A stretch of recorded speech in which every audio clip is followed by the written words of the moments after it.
নমস্কাৰ সকলোকে স্বাগতম জনাইছোঁ মোৰ অন্য এটা ভিডিঅ'লৈ।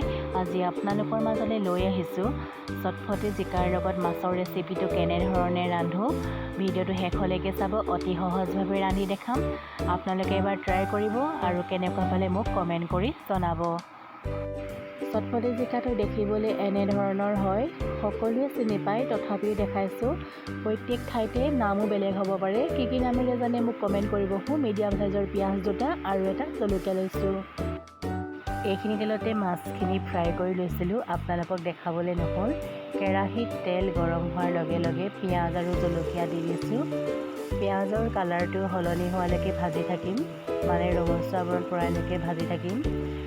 পিঁয়াজৰ ৰংটো সলনি হোৱাৰ পাছত সোৱাদ অনুসৰি নিমখ আৰু হালধি দি দিছোঁ।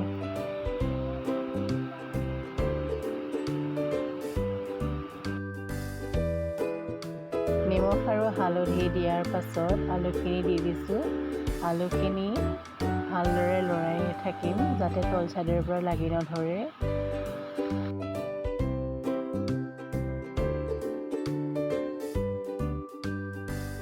আলুখিনি সিজাৰ পাছত জিকাখিনি দি দিছোঁ।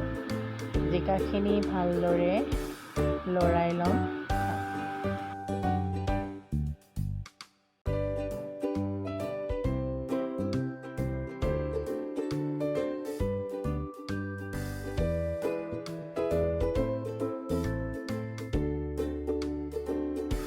ভালদৰে জিকাখিনি লৰোৱাৰ পাছত ঢাকন দি ৰাখিম 5 মিনিটমান সময়ৰ বাবে।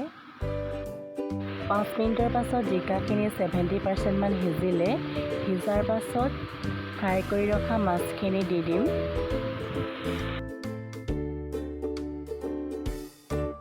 মাছখিনি দি দিয়াৰ পাছত ভালদৰে মিহলাই ল'ম মাছ আৰু জিকাখিনি।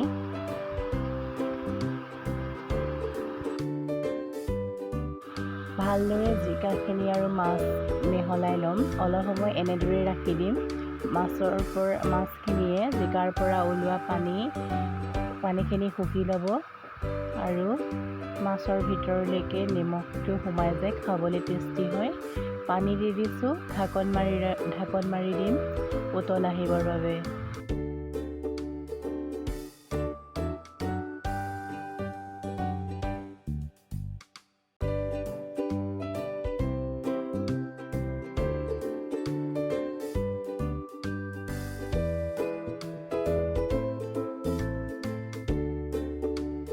উতল অহাৰ পাছত গোল নেমু এফাল চেপি দিছোঁ।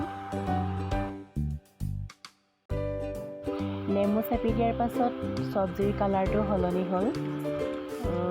ইমান ধুনীয়া গোন্ধ এটা আহিছিলে নেমু দিয়াৰ পাছত। আপোনালোকে এবাৰ বনাই চাবচোন। মাছৰ পিটিকা বনাবৰ বাবে ৰৌ মাছৰ পেটৰ 2 পিচ মাছ লৈ লৈছোঁ।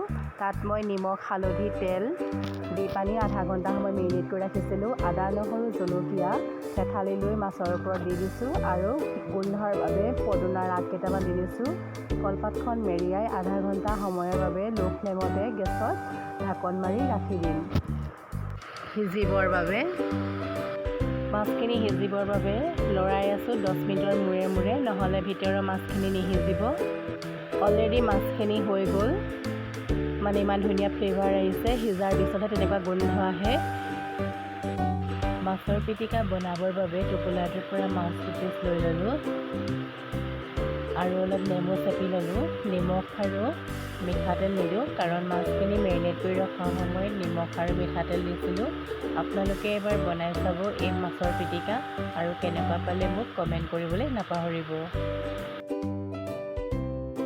আজিলৈ ভিডিঅ' ইমানতে সামৰোঁ। যদি মোৰ ভিডিঅ'টো চাই ভাল পালে লাইক, শ্বেয়াৰ, কমেণ্ট কৰিব বুলি আশা কৰিলোঁ। যদি আপুনি মোৰ চেনেলৰ নতুন হয়, চেনেলটো ছাবস্ক্ৰাইব আৰু কাষতে লাগি থকা বেল আইকনটো প্ৰেছ কৰি অল কৰি দিব। পুনৰ লগ পাম আন এটি ভিডিঅ'লৈ। আজিলৈ ধন্যবাদ।